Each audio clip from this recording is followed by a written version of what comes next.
twongeye turatomboye bana b'Imana kuba duhamagawe na Nyagasani kuri buri munsi kugira ngo atugere neza ku mpuhwe ze. Ku izina ry'Imana Data na Mwana na Roho Mutagatifu, amen. Amahoro bana b'Imana, ni muhumure twakire umukiza uje atugana, umwami wuje ikuzo. Kuri iki cyumweru cya 12 mu byumweru bisanzwe, tariki 9 Nyakanga 2023. Isomo rya mbere mu gitabo cy'umuhanuzi Zakariya, umutwe wa 9 umurongo wa 9 kugeza ku wa 10. Ishime unezerwe mwari w'i Siyoni, urangurure urwamo rw'ibyishimo mwari w'i Yerusalemu. Dore umwami wawe aragusanze, ni intungane n'umutsinzi, aroroshya kandi yicaye ku ndogobe, ku cyana cy'indogobe kikiri gitoya. Amagare y'intambara azayavana muri Efurayimu, no muri Yerusalemu amagare y'urugamba. Azavunagura umuheto w'intambara, ibihugu bitangariza amahoro. Ingoma ye izava ku nyanja igere ku yindi, ihere no ku ruzi igarukire ku mpera z'isi. Iryo ni ijambo ry'Imana. Zaburi 145. Nyagasani Imana nyir'ijuru n'isi, singizwe iteka ryose. Mana yanjye mwami wanjye, nzakurata, nzasingiza izina ryawe iteka ryose. Buri munsi nzagusingiza, nogeze izina ryawe iteka ryose. Uhora n'umunyampuhwe n'umunyaneza, atinda kurakara kandi akagira urugwiro. Uhoraho agirira bose ibambe, maze imbabazi ze zigasakara ku biremwa bye byose. Uhoraho ibiremwa byawe byose nibyo bigushima, abayoboke bawe bagusingize. Bazarata ikuzo ry'ingoma yawe, batangaze ubushobozi bwawe. Uhoraho ni mutabeshya, akaba indahemuka mu byo akora byose. Uhoraho aramira abagwa bose, abunamiranye akabaha kwemarara. Nyagasani Imana nyir'ijuru n'isi, singizwe iteka ryose. Isomo rya kabiri niryo mu Pawulo mutagatifu yandikiye Abanyaroma, umutwe wa 8 umurongo wa 9 wa 11 kugeza ku 13. Bavandimwe, mwebwe ntimugengwa n'umubiri, ahubwo mugengwa na Roho, kuko Roho w'Imana atuye muri mwe. Umuntu udafite Roho wa Kristo, uwo ntaba ari uwe. Niba kandi Roho wazuye Yezu Kristo mu bapfuye abatuyemo, wazuye Yezu Kristo mu bapfuye azabeshaho imibiri yanyu igeneye gupfa, ku bwa Roho we utuye muri mwe. None rero bavandimwe, turi mu mwenda, ariko si umubiri byatuma tugomba kubaho tugengwa n'umubiri. Kuko nimubaho mugengwa n'umubiri muzapfa, ariko niba ku bwa Roho mucitse ku bikorwa by'umubiri, muzabaho. Iryo ni ijambo ry'Imana. Nyagasani Yesu nabane namwe. Amagambo yo mu Ivanjili ntagatifu ko yanditswe na Matayo, umutwe wa 11 umurongo 25 kugeza kwa 30. Muri icyo gihe Yesu aravuga ati: Dawe umutegetsi w'ijuru n'isi, ngushimiye ko byo wabihishe abanyabwenge n'abahanga, ukabihishurira abaciye bugufi. Koko dawe niko wabyishakiye. Byose nabyeguriwe na Data, kandi ntawe uzi Mwana keretse Data, nta n'uzi Data keretse Mwana, n'uwo Mwana ashatse kumuhishurira. Nimungane mwese abarushye n'abaremerewe, nge nzabaruhura. Nimwikorere umutwaro wanjye, kandi mundebereho, kuko ngira umutima ugwa neza kandi woroshya. Muzamererwa neza mu mitima yanyu. Koko rero umutwaro wanjye uroroshye, nibyo mbakorera ntibiremereye. Iyo ni Ivanjili ntagatifu. Yesu ugira umutima utuza kandi woroshya, imitima yacu yigire nk'uwawe. Bakristo bavandimwe, Yezu Kristo akuzwe. Umunsi umwe ngo umuyobozi ukomeye w'igihugu ngo yigeze kujya gusura undi mu mahanga, ngo nuko ngo agezeyo, ngo kubera ko nyine yari mu rugendo shuri mu rugo rwe rwo gutsura umubano, maze baza kumutembereza muri hoteli yo muri icyo gihugu. Agezeyo nuko atangazwa n'aka kantu gatangaje, muvandimwe ukumve neza.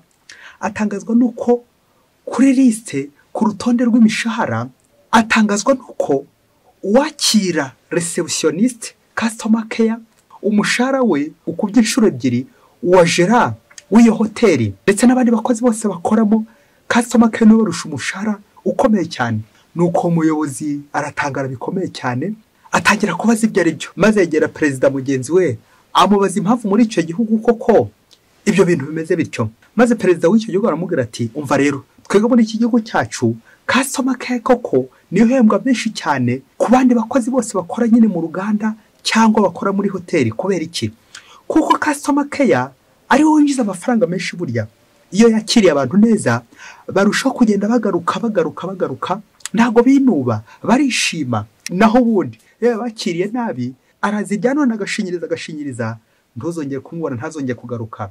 Urwo rugendo shuri umuperezida akoreye aho ngaho, uhera ubwo koko afata icyemezo yuko agiye guhindura umurongo bari bafite, kuko mu gihugu cyabo bo kasoma ke ahubwo yari wa muntu koko babandi bashinzwe kwinjiza abantu babakubita bahondagura, umurimo wari kwinjiza abantu gusa. Nyamara bakaza kwibagirwa ko kasoma ke ariho ninjiza amafaranga menshi, nane ko twagombye guhemba menshi. Bakristo bavandimwe, Yesu Kristo akuzwe. Ese mu gihugu cyawe, muri hoteli yawe, mu ikabare yawe, mu ruganda rwawe, kasoma keya niwe uhembwa menshi nawe? Niwe winjiza menshi se? Cyangwa ni wa wundi koko ushinzwe gukubita abantu, ushinzwe guhondagura abantu, ushinzwe gutukana, kuvuga nabi akasoma keya bacu?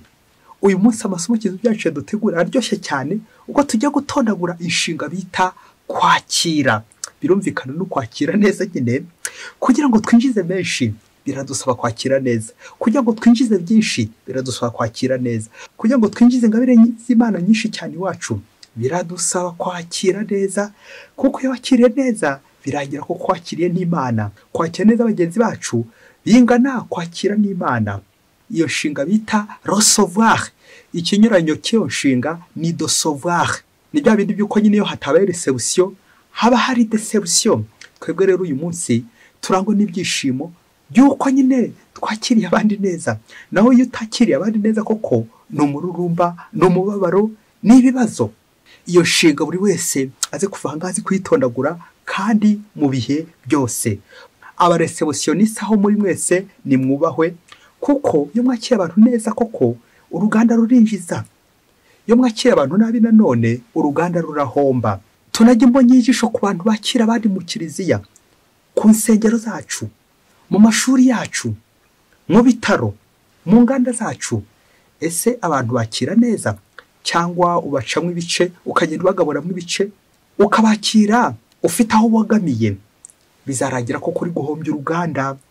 Uyu munsi ni ukungura inganda zacu, twongera imbaraga muri service yo kwakira abandi neza, reception.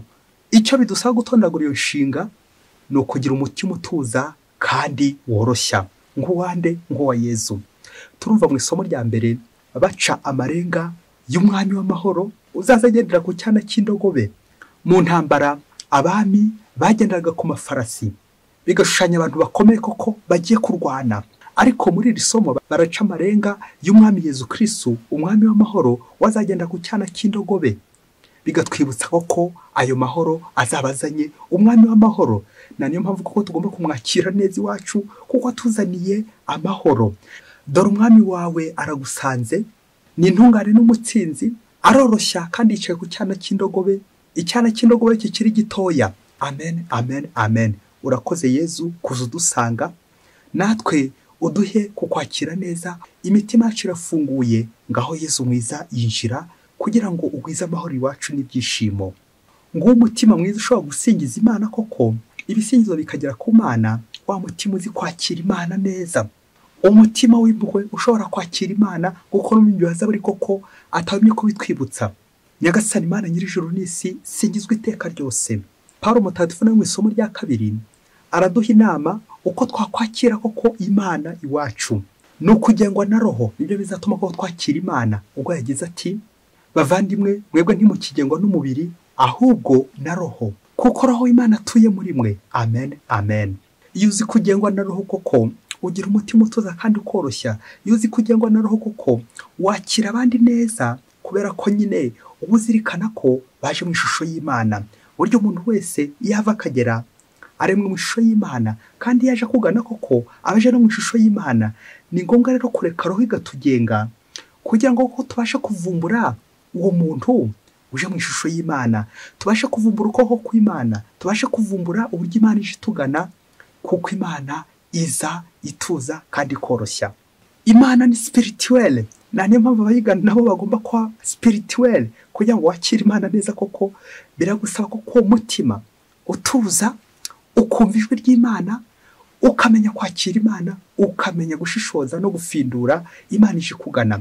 Uyu munsi Yesu Kristo nawe mu ivanjiri arabiduha mu rugero Evangile receptioniste wese agomba kwakira kandi agafata mu mutwe, cyane cyane Matayo 11:28, nimungane mwese abarushya n'abaremerewe njye nzabaruhura. Amen.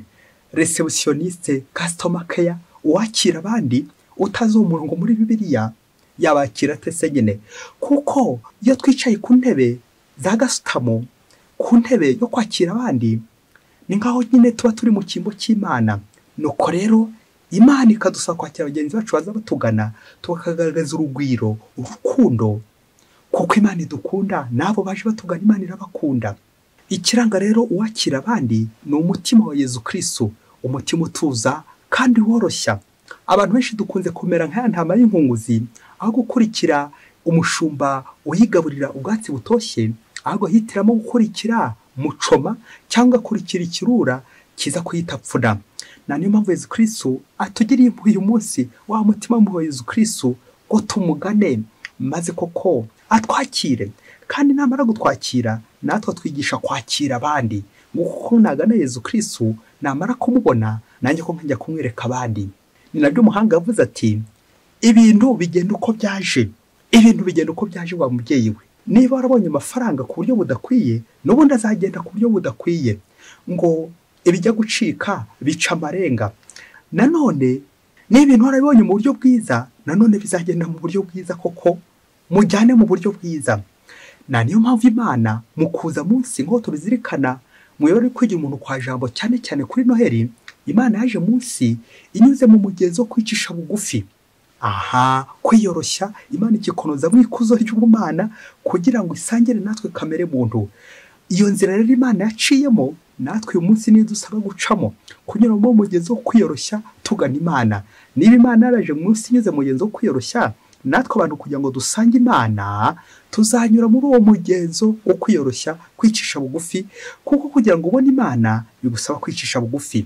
Ngabo abanyantege nke, ngabo koko abo Yezu Kristo ari kurata, bamenye Imana. Umuntu wese wamenye Imana koko burya bari umunyantege nke, yishingikiza ubuvunyi bw'Imana. Naho abakomeye, abakire, abo ngabo niba abandi bumva badakeneye Imana, ngo umugenzo dusaba kwese uyu munsi gutuza kandi tukoroshya kugira ngo tubone Imana. Ntabwo ushobora kubona Imana utariyoroshya.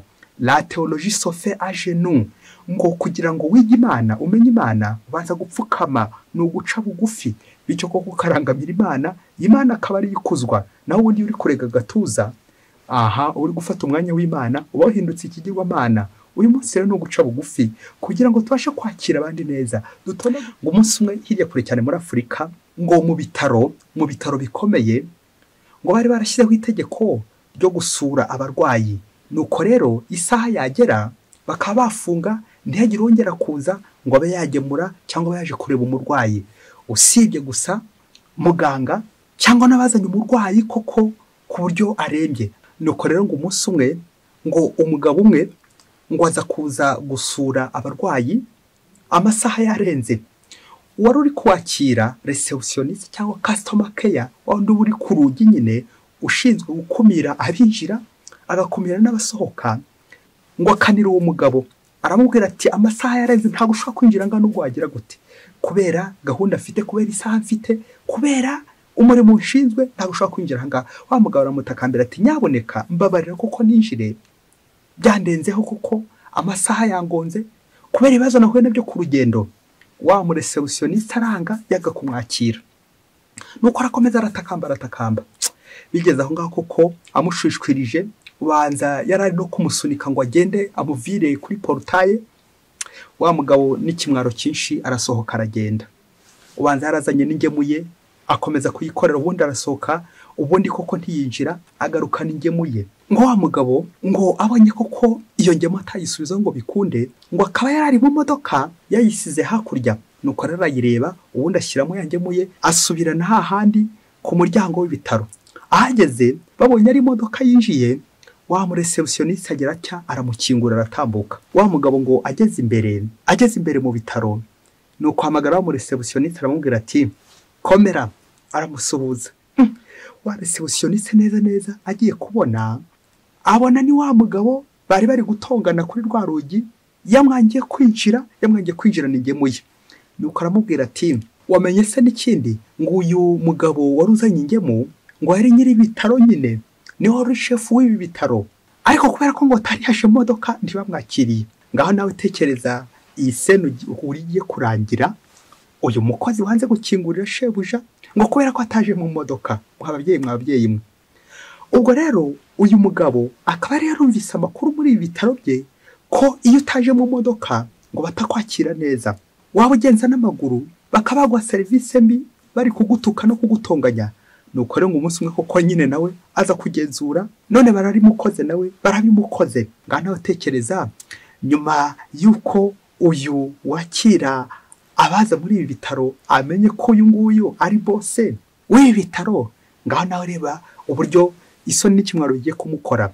Ntuze kumbaza uburyo yakomeje asaba imbabazi, ntuze kumbaza uburyo kuko yakomeje agira ikimwaro gikomeye cyane. Nuko nyiri bitaro aramubwira ati, niko naje ngenza n'amaguru ntibanyakira, ariko kubera ko nje n'imodoka nibwo koko unkinguriye unyakiriye.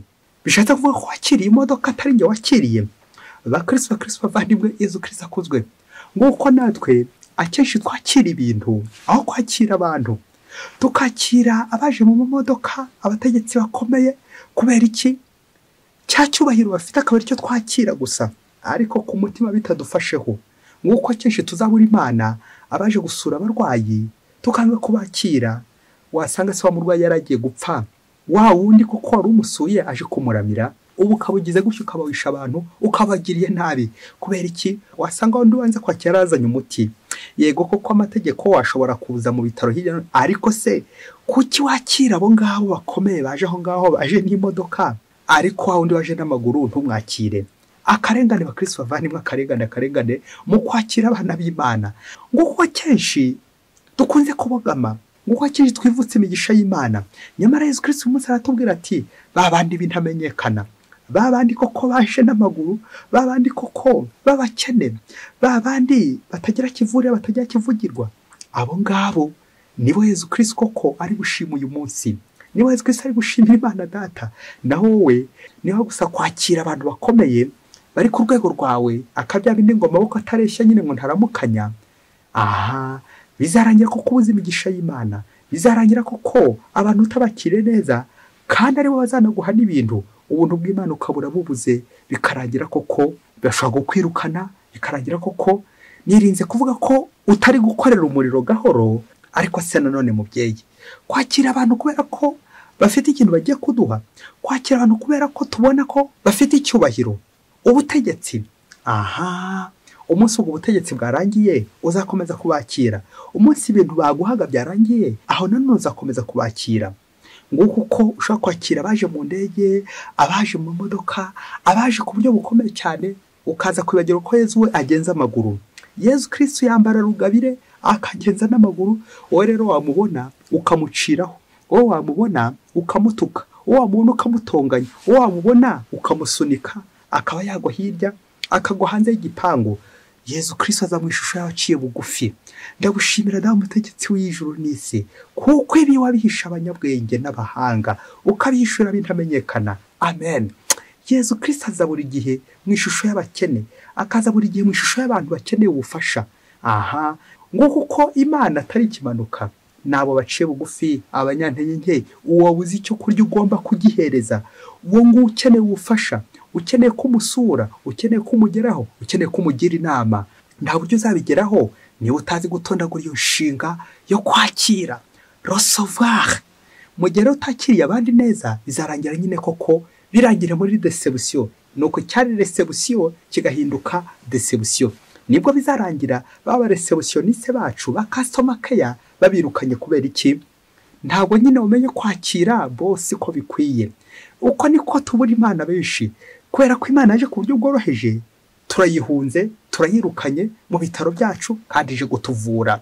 Ngo twagiye twamagana Yesu Kristo, tukamujomba ishinge, tukamujomba ibinini, tukamujomba ibikwasi, yaraje gukomanga ku nzugi zacu, bikaza kurangira koko mwirukanye. Umwana akaza gukomanga ku gipangu cyanjye, mu nda yawe wa mubyeyi we, bikaza kurangira ko uri kumwirukana ati nzi ruhande, hato ntaza guseba, ukarwana ku bwema bwawe ngo hato utaza guseba, ugasebya n'umuryango. Bityo ko kwa mwana ukabugize ute, ugahita umuhuruburamo. Navugaga mu nda yawe inda yawe nayo ni igipangu wa mubyeyi we. Igihe cyose utamenya kwakira umwana, igihe cyose uhungeta abana, nirinze kuvuga gukuramo inda hato utaza kundakarira, ariko inda yawe ni porutaye nayo mubyeyi. Igihe cyose Yesu yaje akomanga ati ndashaka kuvukira mu rugo rwawe, ukamuhungeta, uzamenye ngo bizarangira muri deception byawe. Kuki koko natangira muri reception bikaza kurangira ari deception? Uyu munsi mubyeyi, niba ushaka uruganda rwawe nawe rwunguka, iga gutondagura iyo nshinga kwakira. Wakira baza bakugana. Niba ushaka urugo rwawe rumererwa neza rukagira ibyishimo, ishime mwari wa Yerusalemu, nawe yiga kwakira abantu neza. Wige kwakira umugabo wawe neza, wige kwakira umugore wawe neza. Ijambo ryiza ni murumuna w'Imana. Iga kuvuga neza, iga kwakira abandi neza. Ubwo nibwo uzunguka, ubwo nibwo uzagera hashimishije cyane. Ni cyagiye kuko uruganda rwawe ruzunguka, ni cyagiye igihugu cyawe kizunguka. Uze gukora umwitozo, ureba abantu dushyira kuri reception. Ese abo bantu niba abandi koko bashinzwe kwakira abandi neza koko? Hamwe na hamwe hashyira umuntu koko utazi no gusoma no kwandika, kugira ngo niba ari ukugira ngo umuhime, ariko ukaza kwirengeza ko ari wagahembwe menshi. Umugani wa muyobozi, receptioniste wacu niwe duhemba menshi kuko yakiriye abantu iwacu neza. Turunguka, uruganda rurunguka, hoteli zirunguka, urugo narwo rurunguka. Iyo rufite umuntu wakira neza mu rugo, iyo umugore azi kwakira neza abashyitsi, urugo ruba nyabagendwa. Naho ubundi iyo yirukana abashyitsi, za mvugo mbi, kwa kuvugana umushiha, burya urwo rugo ntago nyine ntawazongera kurugarukamo. Twibaza impamvu batatugendera mu ngo zacu. Wasanga tutakira abashyitsi neza, wasanga uri igifura, wasanga koko iyo nshinga kwakira utayizi, itari mu nkoranyamagambo yawe, bikarangira abantu bagiye baguhunga. Uko niko Imana koko, wasanga Imana yarahunze iwawe kuko uvugana umunabi, uvuga utongana, buri gihe uzutongana. Igipangu cyanjye, ibiryo byanjye, urugo rwanjye, wasanga umugore n'abana uri kubatonganya, cyangwa uri gutongana n'umugabo gusa. Wiri gutongana. Imvugo mbi mubyeyi, imvugo zo kwa Sekibi, imvugo zikuzimu, aho ngaho ntaho uzahagaruka. Aho ni muri deception. Uyu munsi mubyeyi, ucyambago nanjye ndangirize muri reception. Kwakira abandi neza, kuvuga neza, bisaba iki? Umutima utuza kandi woroshya nk'uwa Yesu. Nibwo kuko uzakira abantu neza bagataha bishimye, n'ikindi gihe bakazagaruka. Kuko kwa Yesu ni impuhwe, kuko kwa Yesu ni amahoro, kuko kwa Yesu ni ubugwaneza. Kwa Yesu hari byose. Biradusaba rero umutima wo kumenya kwakira.